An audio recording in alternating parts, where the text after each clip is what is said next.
Hello and welcome back to the Gemhawks YouTube channel. I hope you're having a beautiful day today.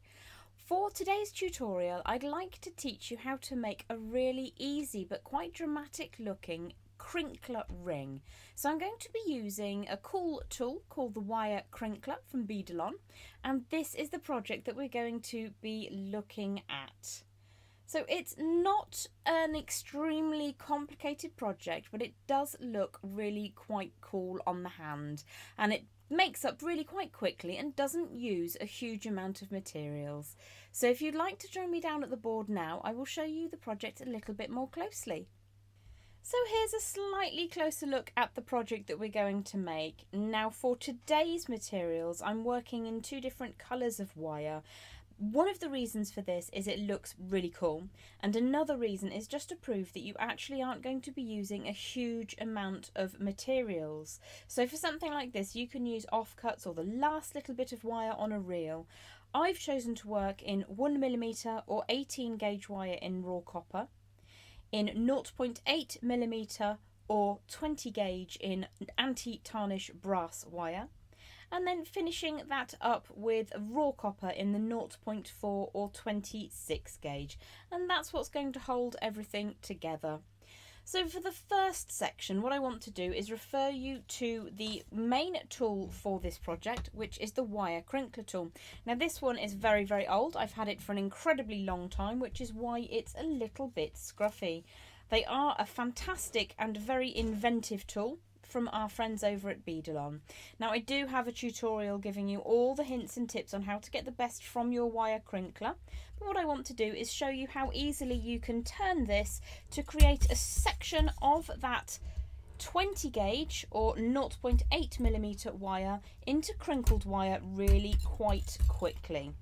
So this is just a little mini look at how the tool itself works. It does tend to spring off to the side occasionally, so we'll just pop that back into view. So for today, I'm going to be starting off with a section of only about 6 inches or so of that 0.8 or 20 gauge wire. And this is the anti-tarnish brass colourway that I'm using. And this is going to form the more decorative part of the ring. And the first thing that I would do, once I've crinkled that, it does shrink down a little bit. I don't know what the actual ratio is, but it does shrink down. But if you start with around about 6 inches of wire, it will give you plenty to play with. The first thing that I would do is make sure that the ends of both ends are super neat. So I'm just going to trim away with the flush side of my cutters to make sure that those are really, really neat and tidy and are free from any jagged edges. The next thing that I would do is just smooth that between thumb and forefinger exactly the same way that you would warm your wire when you're working with it in a straight line. The reason I'm doing this is the action of passing through the crinkler tool will in fact work harden that slightly, and you do want it to have a little bit of fluidity. So I'm going to bring in my round nose pliers to begin with, and you might have noticed that I've cut one zigzag in one direction, free dog hair there, and one going in the other direction, and they've been cut exactly on the peak or the trough. So one is coming to the right and one is coming to the left as we're looking at it, and this just for me adds a little bit of a decorative effect to the finished piece. Now what I'm going to do is turn this final half of a section, so just from one point to the next point where we've trimmed away, not a complete set of a down and an up, just one pass. I'm going to turn that into a small loop going back into it towards itself. So if I just start that very, very carefully near the end of those round nose pliers and draw that back, I've just turned that into a little bit of a loop, and that should stop it snagging on items of clothing and the such, and also your skin, because you're wearing this against the skin in ring form.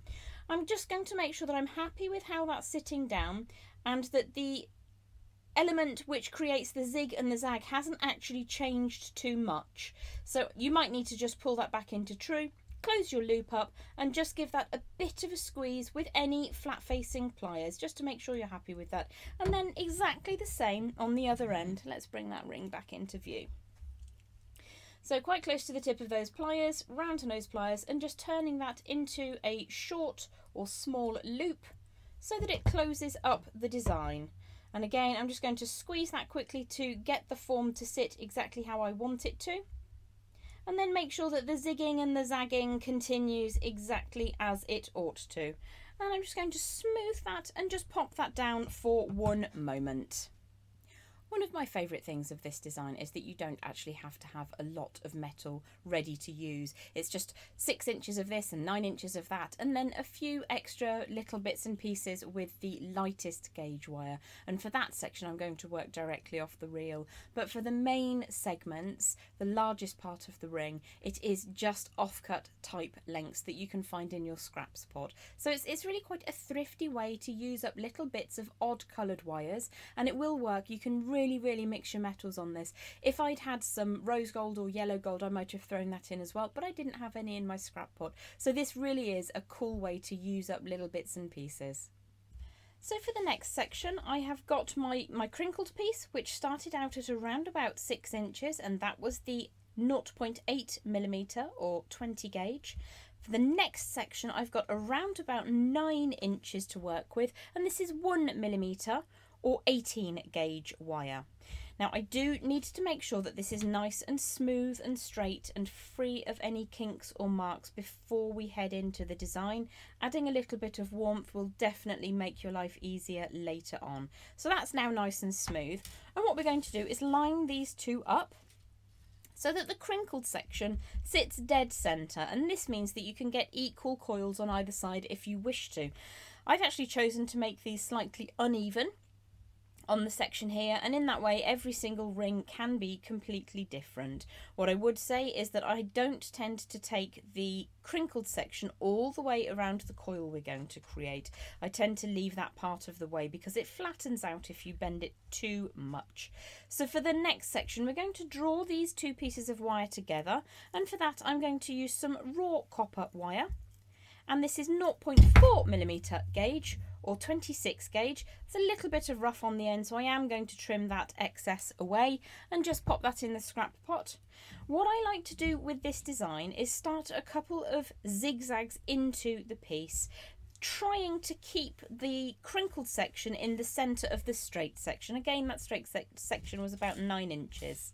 So if we hold those two pieces side by side, I knew it's going to be a challenge to hold that there, it being a bit of a bendy, wobbly design. It's going to rock and roll for you.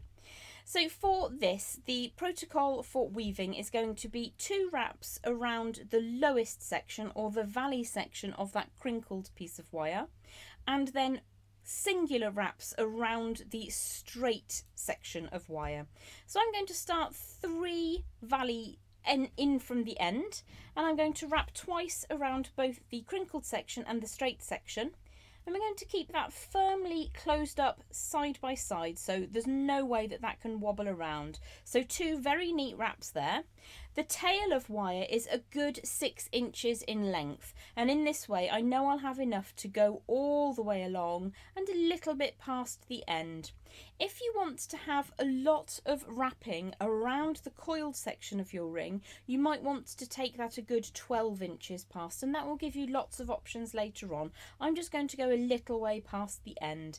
So I'm going to wrap now around the straight section of wire, and I'm going to just show you one segment before we move on to a piece that I have prepared for you earlier.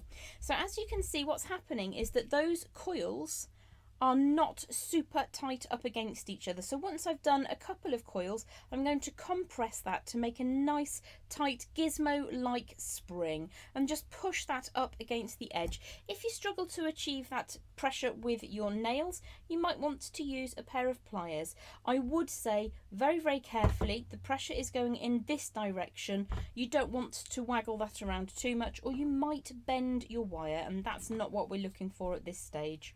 So I'm going to continue to infill. I knew that was going to happen. It was a risk. Let's just prop that up with some pliers up there. There we go. I'm going to continue to coil all the way around the straight section until we have filled the gap between the 2 valley sections where the crinkled wire meets the straight wire.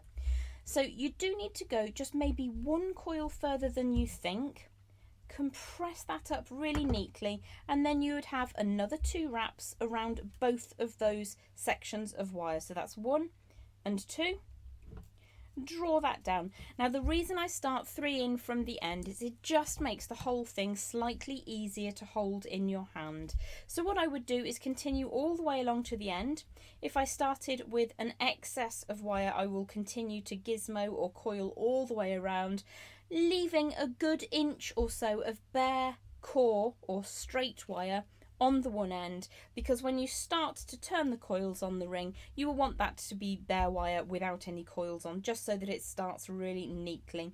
So I'll just continue a couple of coils on this side, neatening up as you go, and just continue in this direction. Because this is a really universal pattern of wire weaving, once you flip that over, I'm going to free off a little bit of wire from my reel in the opposite direction. It works in exactly the same way. So because we warmed our wire, I can just draw that down out of the way for a moment.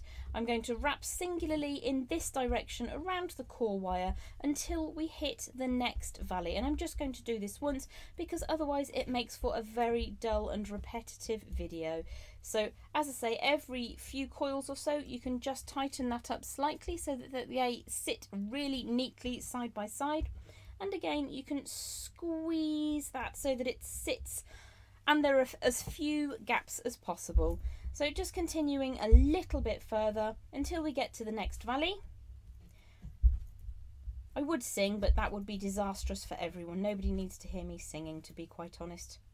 There we go, 1 more. 2 more, I think, until we fill that all the way. Again, just compressing those coils up. The pressure I'm putting is going in this direction along the core wire. I'm not pressing that down or upwards because we don't want this to become out of shape. So again, you would then go for 1 wrap and 2 wraps around both the crinkled and the straight section before continuing in this direction. Repeat until you get to the end, and then keep going for as long as you have coils on the one side. You can try and match that on the other side. Doesn't matter if it's asymmetric. I'm going to trim that away and show you a piece that I've created for you slightly earlier on. So for this piece, you'll notice that I have got only a short amount of wire wrapping around the core on this side and a slightly longer amount on this side. And that's because I want to show you the 2 different effects that you can achieve with that nature of coiling around that core wire. So as I've said, I've coiled different lengths on either end of this section where I've brought the crinkled section together with the straight section, because I want you to see the 2 different effects that you can get. Now if you allow a good 12 inches of the finer gauge wire, you should be able to get towards the ends of the wire and really fill that in. If you allow 6 inches of the 0.4 or 26 gauge wire, you'll get the effect of the shorter segment. If we return back down to the board now, I can show you those segments that I'm talking about. So that's what it looks like when you get a little bit more infill. And this is what the 6 inches of wire will lead you to. So if I flip this over, the next thing we're going to do is decide which way we're going to coil those end wires, and they need to be coiling in opposite directions. So I think we'll start with the one that's got slightly more wrapping around the centre. What I'm going to do is flip that so that it is at 90 degrees to the table, and I'm going to start coiling that away from me. The crinkled section is above and the plain wire is below. So I'm just going to start by creating a fairly circular coil, and then I'm going to turn it back into the flat. So you can see that we're coiling in the opposite direction to where the crinkles are for this one. What I'm going to do at this stage, before I reach the segment which has that coiled or gizmoed wire around it, I'm going to get a really good set on this coiled section, because I want this to last for a long time. I want this to be able to be worn again and again. So what I'm going to do now is grip a hold of that and start coiling the coil, as it were. So I'm just going to push that around. Once I've got a start on that circular form, what I want to do is move to using my hands.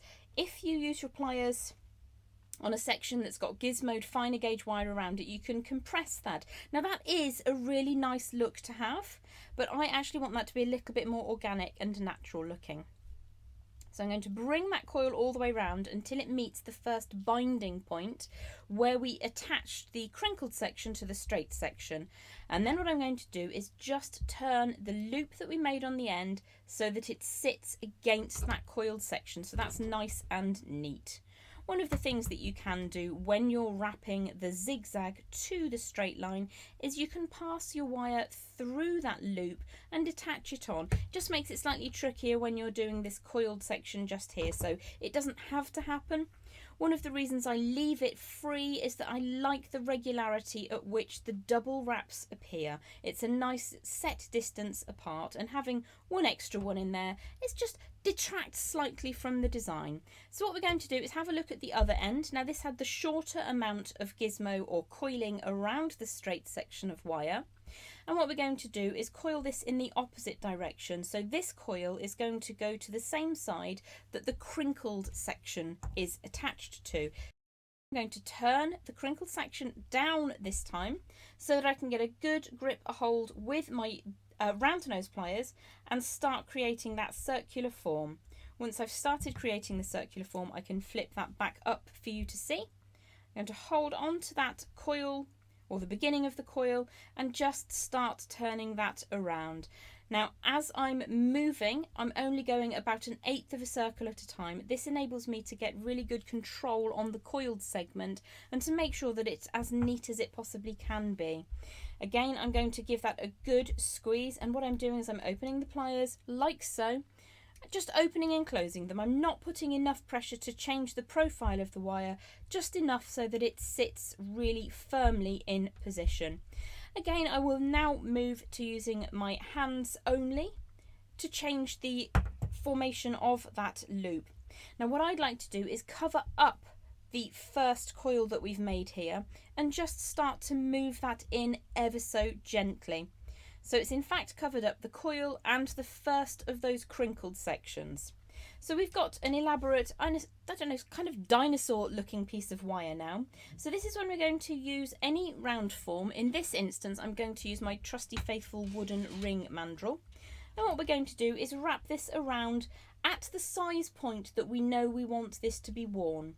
So if I draw that around carefully and just draw those two ends together, and this is the size at which I want this to be worn. You would probably have a ring stick with a mark on it to show you the size, or you can very, very simply use a round form and then pop it on your hand to see if that's going to be the right size for you. Once you've got your size all adjusted and estimated, what you can begin to do is just peel the front section up ever so slightly, and again by hand just move that around so that these two coils sit equal and opposite each other on the back of the finger. And you can play with that until it sits exactly how you want it to. If this section lifts up at all, you can add your pliers and just add a little bit of strength into there. But you can see that the ring makes up really, really quickly, and every time you do it, that's going to look different. You could even add a second a second crinkled section on the opposite side if you wanted to, but in terms of getting used to the design and having a beginner be able to do this, I would just go for the one side to begin with. You can see how quickly this ring design makes up and how this is indeed absolutely accessible to people starting out in wire work. So that's today's super easy achievable tutorial for you already. I hope you've enjoyed that, and I hope you'll join me again very soon here on the Gemhawks YouTube channel.